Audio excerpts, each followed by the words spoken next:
New year তো চলেই গিয়েছে, কিন্তু নিউ ইয়ারের ব্লগ এখনও শেয়ার করা হয়নি। তো সেদিন আমি টুকটাক বাসায় একটু বাচ্চাদের জন্য রান্না করেছিলাম, তো সেটা আজকে আপনাদের সাথে শেয়ার করব।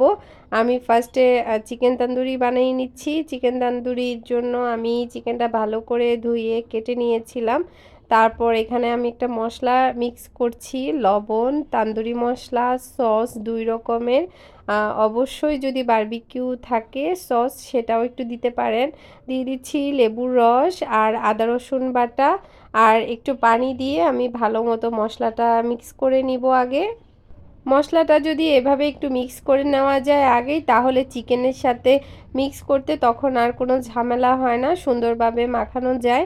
তো এই যে আমি যেহেতু আমাদের বাসায় জনসংখ্যা কম, আমরা 4-5 জন মানুষ, তো এই জন্য আমি চিকেনগুলো একটু বড় করে 4-5 পিসই নিয়েছি, যেহেতু 1 পিস করে খাবে।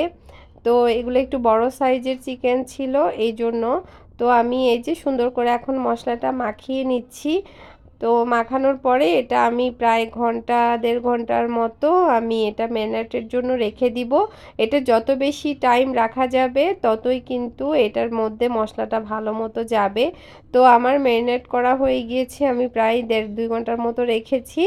আর এখন হচ্ছে আমি অল্প তেলের মধ্যে এটা সুন্দর করে ভেজে নিব। এটা যদি বাহিরে করা যেত তাহলে আরও বেশি টেস্টি হতো, বাট আমাদের বিল্ডিংয়ে যে যার মতো করেই সবাই করছে, এই জন্য হচ্ছে আমারও এই ফ্রাই প্যান ছাড়া আর কোনো উপায় নেই। যাই হোক, এগুলো এখন আস্তে আস্তে চুলার জালটা কমিয়ে দিয়ে তারপর সুন্দর করে করে নিব। তো এখন এই তান্দুরির সাথে খাওয়ার জন্য লুচি বানিয়ে নিচ্ছি, ফুলকো ফুলকো লুচি। এটা খেতে অনেক বেশি মজা ছিল। লুচিগুলো একদম ফুলে ফুলে ডুবো ডুবো হয়ে গিয়েছে। তো খুব সুন্দর হয়েছে লুচিগুলো, তবে একটু টেড়া-বেড়া হয়েছে, কিন্তু সুন্দর মতো ফুলেছে এই আর কি। তো আমার বাচ্চারা তো খুবই পছন্দ করেছিল তান্দুরির সাথে লুচি। আর এই যে আমি সুন্দর করে এগুলো করে নিচ্ছি এক পাশে, একদম একটু পুরা পুরা করে করলে অনেক বেশি মজা লাগে খেতে। তারপর এটার সাথে খাওয়ার জন্য তো একটু সালাদ দরকার। তো আমি এখানে পেঁয়াজ, টমেটো, শসা আর একটু লেবুর রস, লবণ সব কিছু দিয়ে ভালো মতো সালাদটা একটু করে নিচ্ছি। লেবুর রস দিলে অনেক বেশি মজা লাগে সালাদের মধ্যে। আমি লাস্টের দিকে একটু সরিষার তেলও অ্যাড করেছিলাম, আপনারা চাইলে সরিষার তেল আর একটু টক দইও দিতে পারেন। তারপর খাওয়া দাওয়া শেষ করে চলে গিয়েছিলাম ছাদের মধ্যে।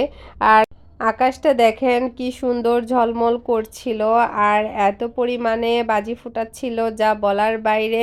আমাদের বিল্ডিংয়ের আশেপাশে যারা ছিল সবাই আজকে ছাদের মধ্যে পিকনিক করতেছিল, আর সবখানে লাইটিং করা ছিল। আমাদের বিল্ডিংয়ে সবাই আমরা একসাথে ছাদে উঠেছিলাম, আর বাচ্চারা এত বেশি এনজয় করেছে জিনিসটা দেখে বলার মতো না।